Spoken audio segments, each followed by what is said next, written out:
Cesárea, como todos los viernes, detrás de la tormenta nos acompaña nuestro querido Carlos Villacrés. El poder sanador de Dios es el tema que vamos a tratar o la conversación que vamos a tener. Yo, sin temor a equivocarme, me atrevería a decir, Carlos, bienvenido, que este es el segmento o el espacio más esperado por toda nuestra audiencia. En serio.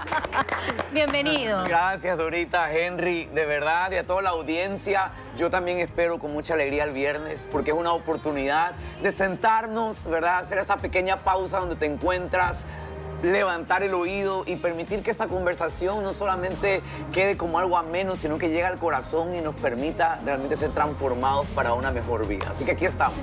Aquí estamos y seguramente las personas en casa están esperando este tema, Carlos.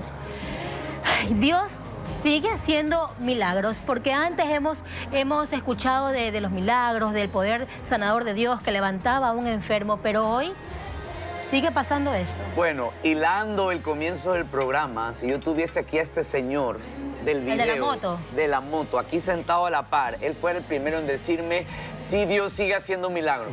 Porque darse una vuelta así y caer sentado realmente es un milagro que él esté con vida. Pero yendo un poco a la palabra de Dios, la Biblia enseña que Él es el mismo de ayer, hoy y por los siglos. Entonces, este versículo nos deja ver que Dios es un Dios que no cambia, es un Dios que se mantiene en el tiempo. Hay otro texto en la palabra que dice, el cielo y la tierra pasarán, mas su palabra no pasará. Es decir, lo que la palabra de Dios dice es lo que está presente para nuestra vida. Así que la respuesta es sí. Dios sigue haciendo milagros en este tiempo. Él sigue sanando. Pero acudiendo también justamente a este tema de la comunidad del Señor que volvió a vivir, estuvo Dios presente y en el que también se accidentó y murió. También estuvo presente.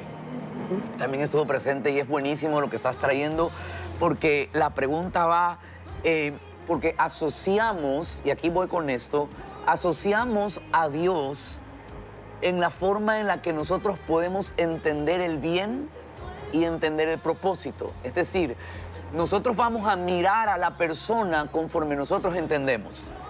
Yo miro a alguien y han escuchado la frase en decir, hay que ser un poquito más empáticos y ponerse en el zapato del otro para entender.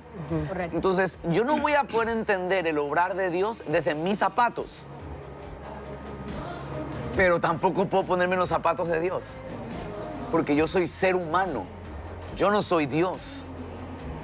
Yo nunca voy a poder entender como lo pensaría Dios. Puedo tener el reflejo de la palabra de Dios que me deja ver cómo Él piensa, pero mi mente nunca va a poder entender ciertas cosas que yo considere que debió Dios haber obrado de alguna forma, porque mi mente me dice, debió haberse sanado, debió haber estado. Lo que quiero llevarles es que por encima del pensamiento del hombre está el pensamiento de Dios. Y el problema está a veces que nosotros pensamos que la vida se trata únicamente de la vida terrenal en la que estamos. Y entonces ahí decimos, ¿por qué alguien murió viendo la muerte como el fin de todo? ¿Por qué alguien no sanó y se murió enfermo? Yo quisiera decirles y recordarles que al final todos de esta tierra vamos a partir. Sea porque me caí de un balcón, sea porque me dio un paro, sea porque no caí bien sentado y me desnuqué, sea porque sencillamente ya no amanecí y se paró de latir mi corazón. Es decir, la muerte nos va a llegar a todos. Pero quien queda vivo, en este caso una madre, por ejemplo, que su hijo está atravesando o atravesó esa lucha tan terrible, la enfermedad que es el cáncer, y que le pidió de rodillas 1000 veces a Dios por la sanación de su hijo y que no lo consiguió. El hijo seguramente tendrá algo después de la muerte, pero la madre... Entendamos estos principios claros para poder realmente tratar de llevar esta conversación bajo una óptica correcta. Primero debemos entender que el pecado entra al mundo y a consecuencia del pecado viene la muerte espiritual y realmente viene la muerte física de nuestro cuerpo. Entonces, como entró el pecado por un hombre al mundo en Adán, esa misma forma, ese pecado ha venido entrando en todos los seres humanos, ¿verdad? Y entonces ese pecado trae una muerte. Y esa muerte viene Jesús en su gran amor da su vida por nosotros, siendo Él el sacrificio perfecto para que nosotros podamos encontrar vida en Jesús. Ahora, este cuerpo se va a descomponer, pero la vida que nosotros vamos a recibir es una vida eterna que viene en Jesús. Nuestra mirada, por eso el apóstol Pablo decía, para mí el morir es ganancia y el vivir realmente está en Cristo. Entonces, la oportunidad de vivir en esta tierra debe ser una oportunidad para nosotros entender de que Dios nos ha regalado la vida aquí, pero después de la vida en esta tierra hay una vida eterna. Que esa es la pregunta que todos deberíamos de primero de cajón hacernos. ¿Dónde voy yo a ir en el momento que mi cuerpo se apague? ¿Dónde voy a ir yo en el momento que mi corazón deje de latir? Porque por encima de la vida terrenal hay una vida eterna, es una vida que está en Jesús. Entonces, me gustaría llevarles a través de una historia, siempre traigo yo historias aquí de la palabra, que nos pueda animar a nosotros a cómo poder encontrar nuestros milagros en este tiempo. Porque el mismo Dios que sanó antes es el mismo Dios que está aquí por sanar. Entonces, esa situación por la que estamos atravesando tiene una solución en Dios y podemos nosotros encontrar sanidad. Sí, Dora, habrá momentos en que digamos, ¿por qué no sanó alguien? Hay varios factores. Uno de ellos es, ¿habrá fe en medio de? Y sí, hay mujeres, hay hombres que han tenido mucha fe y el milagro no ha llegado. Y probablemente ese milagro que estábamos esperando en una sanidad tuvo un propósito mayor, de traer un mayor milagro, aún por encima de un cuerpo no sano, aún por encima de una situación adversa. Hay un milagro mayor, hay un propósito mayor que Dios quiere traer a nuestras vidas. Yo creo que es bastante cómodo de pronto para mí, que estoy aparentemente sano, escucharlo y creerlo, pero de pronto está allí en una sala de un hospital una persona que está al borde de la muerte y que tiene mucha fe y que a veces también está inquebrantada porque no cree en este poder de sanación. Partamos por algo. Dios no se mueve por el entendimiento del hombre. Imagínate que Dios se tenga que mover porque si el hombre entiende o no. Es lo mismo como cuando un padre, Dora, tú no te mueves a hacer algo a tu hijo por si él entiende o no entiende. Hago porque considero que es lo mejor para él. Por favor. Me encanta traer siempre ese ejemplo porque Dios es Padre y Dios nos ama de tal forma en donde Él no va a obrar porque si tú entiendes. Él no va a obrar si porque la persona que está en la cama del hospital entiende por lo que está pasando. Entonces, si no es el entendimiento, la pregunta sería, ¿qué es lo que mueve el obrar de Dios? Es la confianza que el Hijo tiene en el Padre. Entonces, tu hijo termina haciéndote caso al final conforme crece. Pero me termina haciendo caso refunfuñando, enojándose. ¿Por qué, mamá? Yo quiero coger la tablet de hoy día, ¿por qué no me la das? Y Exacto. Sí, y yo le digo no, porque no debes cogerla hoy y le doy la justificación. Porque todavía está pequeño, pero por ejemplo con mis hijos que ya han crecido un poco más, las mayores, en algún momento como que se cansan de argumentar, ya pasan por esa etapa y dicen, yo creo que tú tienes razón. No, ni siquiera saben si tengo razón. Dice, yo creo que tú quieres lo mejor para mí y te voy a hacer caso. Entonces, el fluir, ¿verdad? Camina en una confianza, que es lo que se traduce, Doris Henry, a fe. Dios se mueve no por el entendimiento que tú tengas ahí, porque puede estar diciendo, no entiendo mi situación, ¿por qué estoy en esta cama? ¿Por qué tengo que atravesar esto? Eso no va a mover la mano de Dios. La mano de Dios se mueve por la fe, y fe es confianza. El hecho de decir, yo aunque no lo entienda, yo voy a creer que tú lo puedes hacer. Y la fe es lo que va a abrir la posibilidad de ese milagro que tanto estás esperando. ¿Qué pasa, Carlos, que he escuchado a tantas personas que siempre han estado apegadas a esa fe y que pasa algo que de alguna manera la rompe? Que se pregunta y se cuestiona, si yo creí tanto, ¿por qué no me diste ese poder de sanación para la persona que yo amaba? ¿No crees también que en ese momento se pone a tambalear la fe? ¿Cómo logra un ser humano no tambalear? Dos caminos: resentirse, preguntarle por qué y no encontrar respuesta, o fortalecer más esa fe. Pero ¿cómo lo fortalece? Por ejemplo, está fenomenal la pregunta y te la voy a responder con la vida del apóstol Pablo. El apóstol Pablo fue el discípulo de Jesús, ese apóstol que más compartió el mensaje de salvación. Fue el que más cartas escribió a las iglesias que tú vas a ver en la Biblia. La vida de él es un hombre extraordinario. Sin embargo, la historia registra que él siempre vivió enfermo. Sí. Dice que él decía que tenía un aguijón en su carne, así lo ponía. La historia habla de que probablemente era una enfermedad de la que nunca fue sano. Y en un momento Pablo le dice al Señor, pero ¿por qué tengo este aguijón? Y entonces la respuesta de Dios para Pablo fue, bástate en mi gracia, porque cuando tú eres débil, yo te hago fuerte. Entonces, podríamos nosotros mirar el sufrimiento como el fin de nuestro mundo y decir, ¿por qué tengo que sufrir? Y Pablo pudo haber tomado la opción en decir, sufro tanto con esto que mejor me alejo, o el sufrimiento tuvo un propósito mayor que lo llevó a cumplir los propósitos en la vida. Por favor, yo sé que a veces solo estamos como nuestros ojos puestos en la sanidad como lo único. El último camino. Pero te voy a decir, Dora, algo. Hay gente que se sana y se vuelve a enfermar, se sana y se vuelve a enfermar porque nunca aprendió. Fui sano del estómago, ya no tengo agriera, pero sigo comiendo lo que no debería comer. Entonces, a veces, por encima de ese milagro que pueda estar necesitando, hay un propósito mayor. Y Pablo, el apóstol Pablo, entendió que en medio de su aguijón y su dolor había un propósito mayor, y esa debilidad le sirvió a Pablo para estar siempre dependiendo de Dios. Y suena esto un poco duro, suena un poquito difícil de entender, pero al final del camino cumplió los propósitos que Dios tenía para Pablo en la primera iglesia. Y ese hombre fue fuerte, ese hombre creció. Entonces sí, hay dos caminos, Dora. Me puedo resentir o ir, o puedo agarrar el camino que el apóstol Pablo entendió, que creo que es la palabra que Dios puede estar dejándote hoy en medio de tu aflicción. Hay una gracia de Dios que por encima de la aflicción te puedes levantar y volverte fuerte en Él. Si llega el milagro, pues bendito Dios que llegó.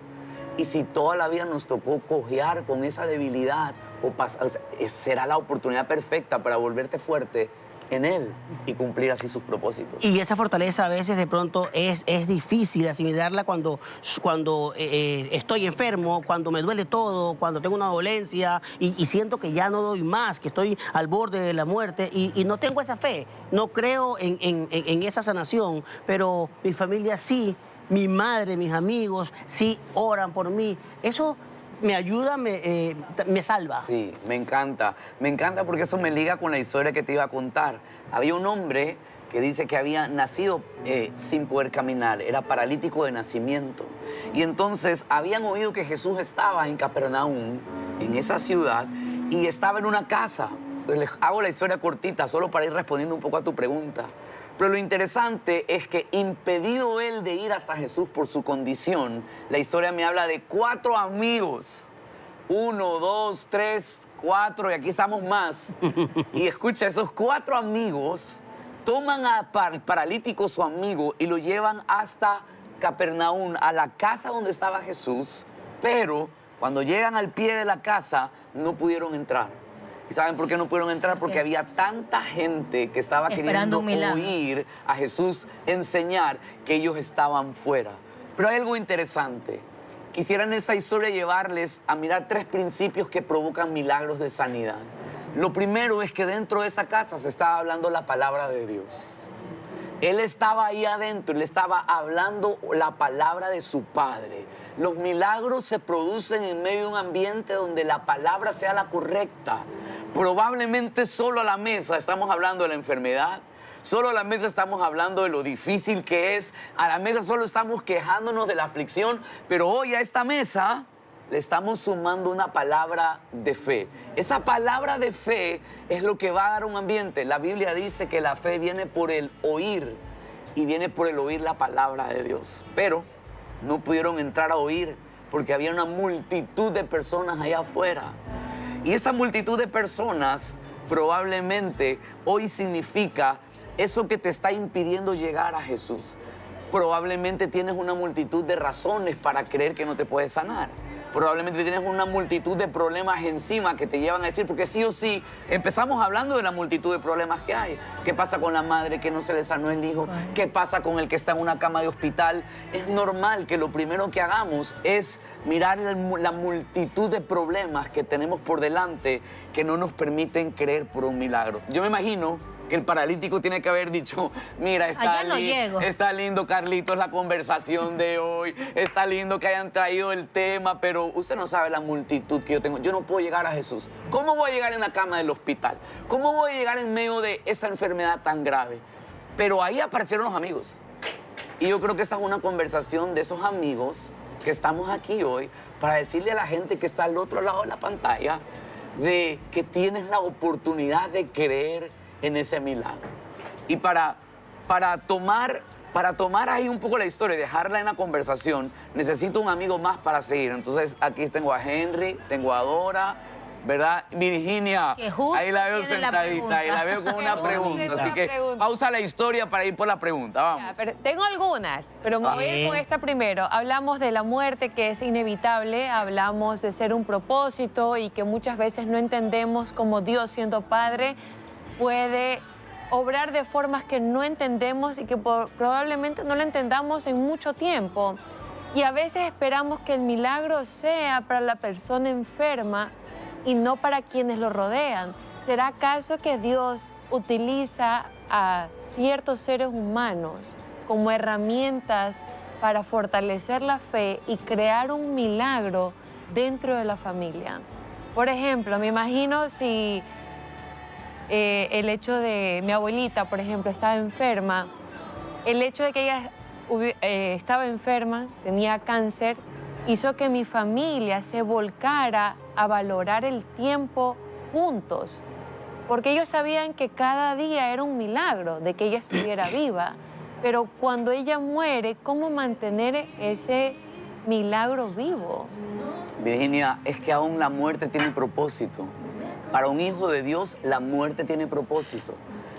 Porque al final todos vamos a morir, pero el propósito se debe de cumplir en nosotros.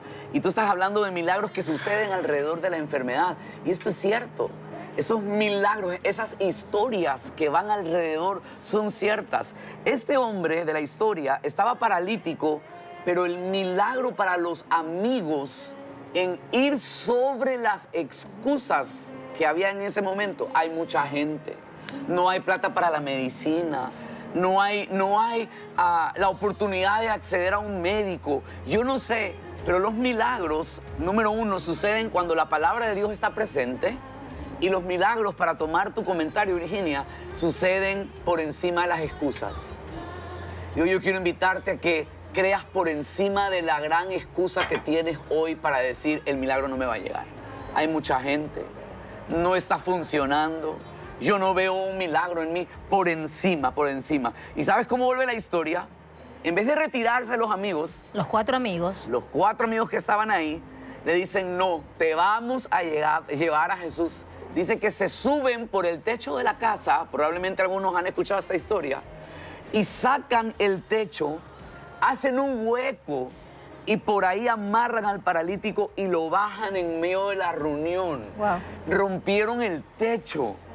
Yo creo que hoy nosotros somos esos amigos que estamos aquí hoy para decirte, rompe el techo. Aquí estamos para ayudarte a romper el techo. ¿Qué es el romper el techo?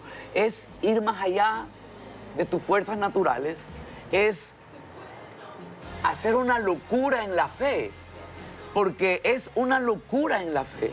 Ir más Es decir, allá de las ¿cómo yo voy a meterme a interrumpir una reunión tan importante como esta? ¿Cómo voy yo a romper el techo? El dueño de la casa me va a matar, ¿verdad? Pero hay esos momentos donde la fe te va a llevar a hacer cosas que probablemente nunca habías hecho. Y que uno puede estar en una esquina, ay no, qué vergüenza. ¿Cómo yo voy a dar ese paso? Ay no, pero ¿cómo yo voy a hacer esto? Hoy te dice Dios, rompe el techo, porque los milagros suceden cuando uno se vuelve audaz en la fe. Al final la fe se llama una acción. Probablemente hoy tengas que levantarte en fe de esa cama y decir, mi milagro empieza hoy. Amén. Probablemente tú eres el amigo del enfermo que hoy tengas que llamar a esa persona y decirle, tu milagro empieza hoy. No nos podemos quedar cómodos en una condición, estoy aquí, necesitas... O creer que romper es tu lo que me techo. tocó y entonces ahí me quedo. Ahora, Carlos, hemos hablado de las enfermedades, de todo lo físico, de todas esas cosas que nos detienen, pero en la Biblia dice, restaura a los de corazón quebrantado y cubre con venda sus heridas. Habla de otro tipo de enfermedad, que es la interna, la del alma. Así es, así es. Y sabes, Dora, ese es el corazón de Dios. Tan real es eso, que ligado a la historia en la que estoy, cuando bajan a cuando bajan al paralítico en medio de la reunión, quiero que escuchen qué es lo que Jesús le dice. Aquí yo traje la historia abierta. Quiero que vean, dice, al ver Jesús la fe de ellos, ojo, vio la fe, no vio la enfermedad, vio la fe. Dios no está viendo tanto tu enfermedad como la fe que hay en ti para ese milagro. No deja de estar viendo lo que no tienes y empieza a ver lo que sí tienes hoy, que hay una fe dentro de ti. Y cuando ve la fe, mira lo que les dice. Enseguida le dice, hijo, tus pecados te son perdonados. A ver, pero el hombre necesitaba caminar. Y después de tremenda escena con la casa llena, Jesús le dice, tus pecados te son perdonados. Porque antes de sanar su cuerpo, Jesús estaba interesado en sanar su alma. Su alma, porque la vida de este paralítico no solo estaba impedido de caminar físicamente, sino que probablemente lo externo de no caminar físicamente había enfermado su alma tal de qué le servía a este hombre caminar con sus piernas, pero con un alma paralítica. Y muchos hoy pudiesen tener sanidad en su cuerpo, pero estamos tan enfermos del alma que probablemente hay gente enferma del alma, enferma del cuerpo, que está más sana en su alma y vive mejor que un montón que tienen realmente su cuerpo sano y su alma enferma. Y hay veces que uno dice, pero ¿cómo tú en lo que estás viviendo puedes estar tan tranquilo? ¿Cómo tú en medio de tu aflicción puedes estar tan feliz? Porque se necesita un alma sana. Y eso está interesado Jesús primeramente, darnos el milagro de nuestra sanidad en el corazón. Un corazón limpio y un corazón libre para poder vivir. Y quizá no es tan visible, por así decirlo, pero estamos viviendo justamente esa era, ¿no? De la enfermedad espiritual, del alma, las enfermedades de los pensamientos, lo que está pasando con la ansiedad, con ese estrés que se sintomatiza, según los médicos, también en una gran enfermedad. Claro que sí. Hoy es increíble el índice tan alto de la depresión, el índice tan alto de ataques de pánico, de ansiedad. Y yo no sé qué pueda estar pasando dentro de tu alma en este momento, pero yo creo que esta conversación se preparó para este mismo instante. Hay un Dios que sí quiere sanar nuestro cuerpo, pero primeramente quiere sanar nuestra alma. Y yo no sé qué situación hayas vivido que ha complicado tu interior. ¿De qué te sirve caminar bien con tus piernas si cojeamos tan duro de nuestro corazón?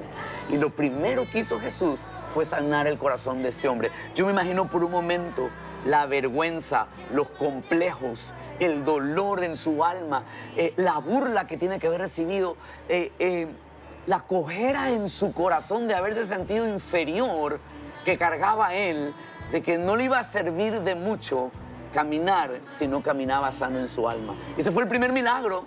Y ese creo que debe ser el primer milagro que todos debemos de tener, un corazón sano. Eso fue lo primero. Pero en la historia, entonces todo el mundo se queda atónito, lo siguen viendo y todos estaban esperando de ver qué iba a pasar porque se dieron cuenta que este joven no caminaba. Y ahora miren cómo termina la historia. Quiero leerles aquí. Dice en el verso 9. ¿Qué es más fácil? Estoy leyendo Marcos 2 y el verso 9 dice, ¿qué es más fácil? ¿Decir al paralítico, tus pecados te son perdonados? ¿O decirle, levántate, toma tu lecho y anda?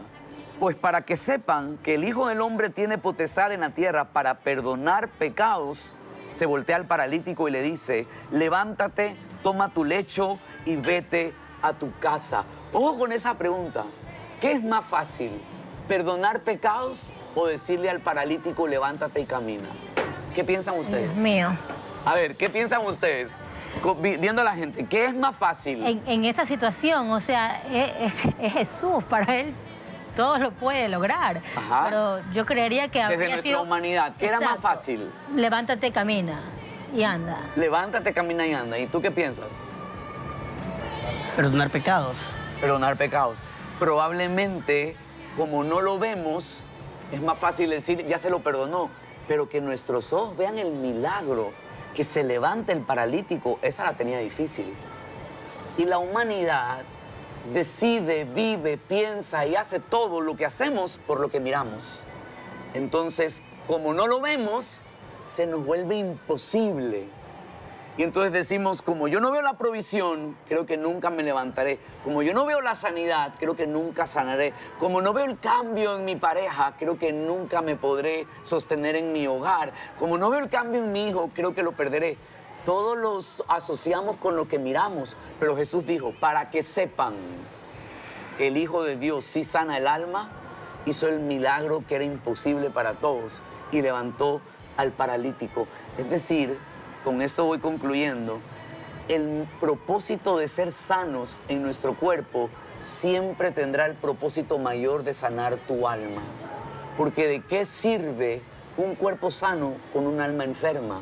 Al final del camino el cuerpo se terminará apagando, se terminará enfermando y de algo tendremos que morir.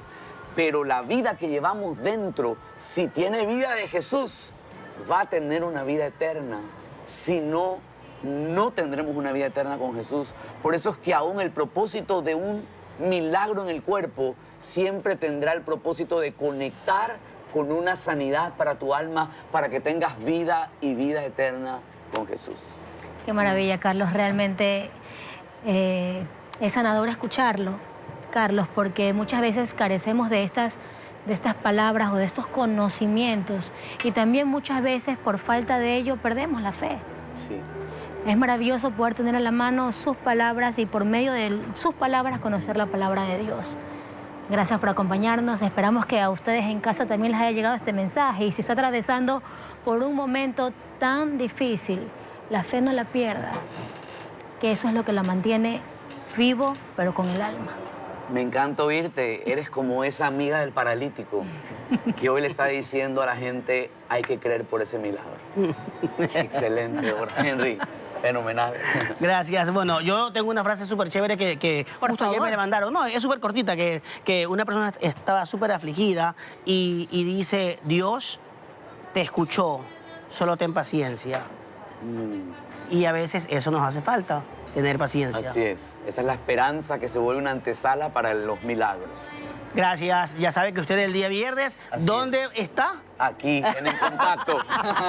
Y no se vaya porque tenemos un plato que es espectacular. Corviche marinero con coco.